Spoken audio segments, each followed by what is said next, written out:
Good morning, and a warm welcome to your show, Sunny Mornings, Venice Beach.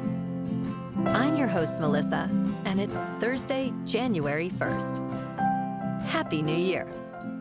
Relax, enjoy yourself, and watch some football.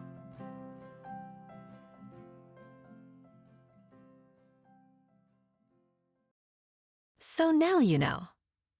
And now, it's time for the surf report. This morning, it's looking choppy with waves around 1 to 2 feet. Conditions improved to fair by 10 and 11 o'clock, holding at 2 feet.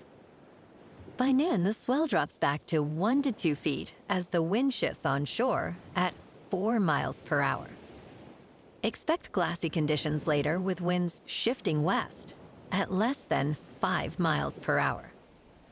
Best time to ride is at 2 p.m. with a -1 foot low tide when the south-southwest swell is 2 feet at 7 seconds and the onshore wind is 3 miles per hour.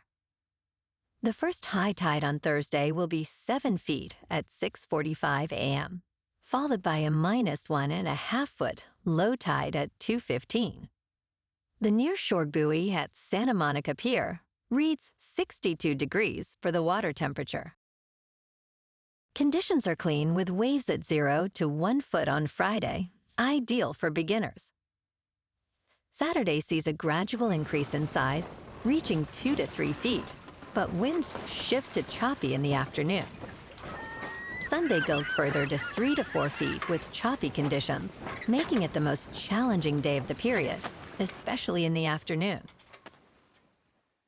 This morning, there's rain, and it feels like 60 degrees, with 10 mile per hour wind. The sunset will take place at 4:55, and it will rise again tomorrow at 6:59. It looks like we're in for some rain today, with a chance of thunderstorms, mostly cloudy skies, at a high near 64, accompanied by a light breeze at 10 to 15 miles per hour, with a 100% chance of precipitation. Tonight, we have a slight chance of rain before 10 p.m. with mostly cloudy skies, a low around 55, and lighter winds at 5 to 10 miles per hour.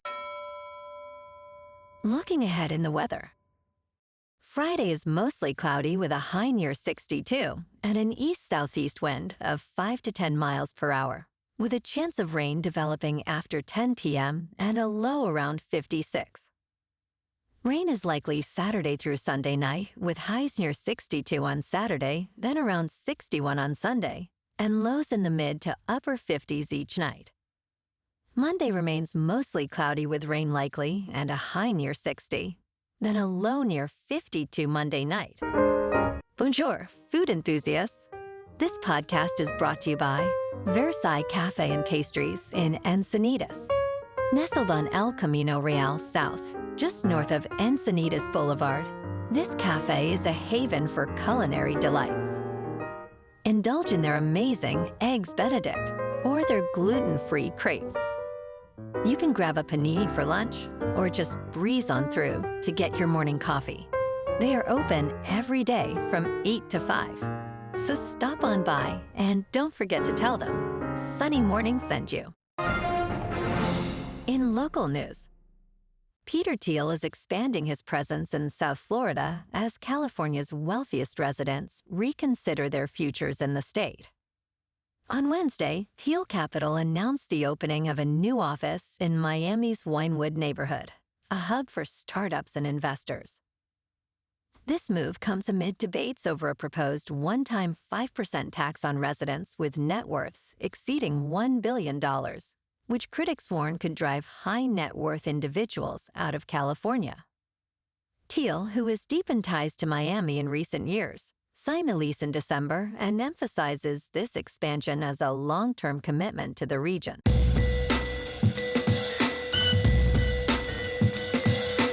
Now on to sports. In Orlando, Florida, Texas coach Steve Sarkisian was uncertain what to expect in the Citrus Bowl without 9 starters due to injury or the transfer portal. However, he was thrilled to see Christian Carter, And Calic Lockett makes significant contributions in a 41-27 victory over Michigan. Quarterback Arch Manning was pivotal, throwing for 221 yards and rushing for 155 yards, scoring 4 touchdowns total. Manning's explosive 60-yard run clinched the game, leading Texas to a 10-win season. Michigan, meanwhile, faced challenges with a new coach and recent controversies, finishing the season at 9 wins and 4 losses. And today, we have an action-packed slate of games. Starting at 12 Eastern, number 5 Oregon takes on number 4 Texas Tech in the Orange Bowl on ESPN. Next at 4 Eastern, number 9 Alabama takes on number 1 Indiana in the Rose Bowl on ESPN. And at 5 Eastern, number 6 Ole Miss takes on number 5 Georgia in the Sugar Bowl on ESPN. In local sports, the Los Angeles Chargers began preparations for their matchup against the Denver Broncos with a massive injury report featuring the names of 14 players. Star veterans, including Keenan Allen, Khalil Mack, Derwin James, and Justin Herbert, received the day off as the team has already clinched a postseason spot. Despite sitting this week, I expect to see them participate in some capacity during practices on Thursday or Friday. Among the other 10 players listed, running back Omarion Hampton, cornerback Nico Reed, and offensive lineman J-Marie Salyer did not practice. Several players, including center Bradley Bozeman and running back Hassan Haskins, were limited to begin the week. In top news, Miami stunned Ohio State in the Cotton Bowl, reaching the college football playoff semifinals. Keontae Scott returned an interception 72 yards for a touchdown, while Carson Beck threw a scoring pass, leading number 10 Miami to a 24-14 victory. The Hurricanes, with a record of 12-2, have now won 2 playoff games to secure a spot in football's Final Four. Coach Mario Cristobal's team will face either number 3 seed Georgia or 6 seed Ole Miss in the semifinals on January 8th. This victory marks a significant moment for Miami as they seek their first national title since 2001. In business news, the tiny Himalayan kingdom of Bhutan has made a remarkable shift towards cryptocurrency, transforming its economy and reducing poverty rates. Since diversifying into Bitcoin, the percentage of people living in poverty has decreased from 28% in 2017 to 11.6% in 2022. Bhutan now holds a stash of cryptocurrency worth $1.3 billion, which is around 40% of its gross domestic product.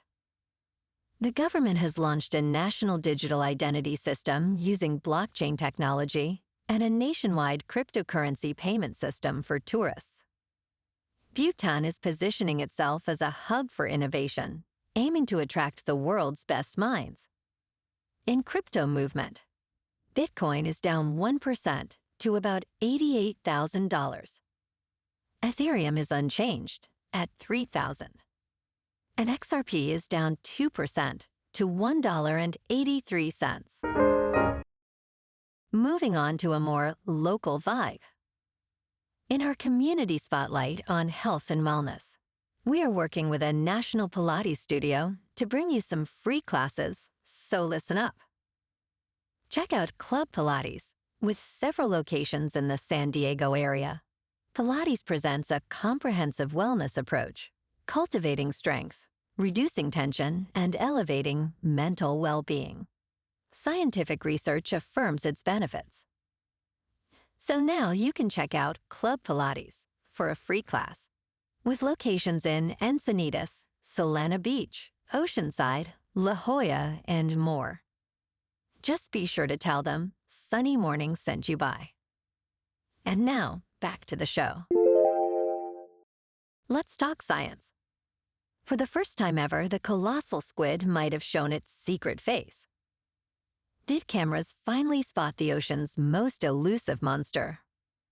Although it is the largest invertebrate species in the world, scientists have never glimpsed the colossal squid, Mesonichoteuthis hamiltoni, in its natural habitat. A nonprofit ocean research team named Colossal may have finally spotted a juvenile colossal squid as it traversed the waters around Antarctica. If true, this would be the first video of its kind. The team captured this footage by rigging a deep-sea camera to a polar tourism vessel. Finding verified footage of a colossal squid remains extremely challenging. And in entertainment news, in the Peacock thriller, The Copenhagen Test, Simu Liu portrays Alexander Hale, an intelligence analyst whose brain has been hacked.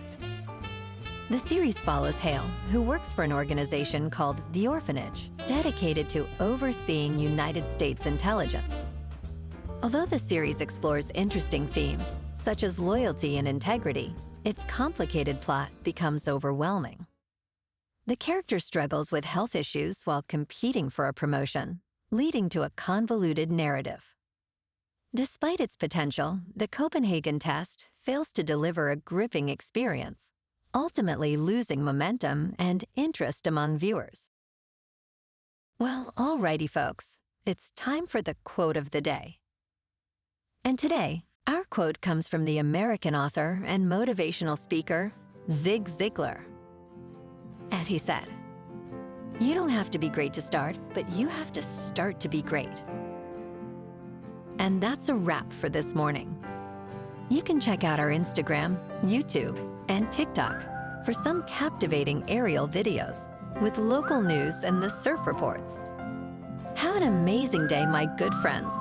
We'll see you tomorrow with another episode of Sunny Mornings Venice Beach.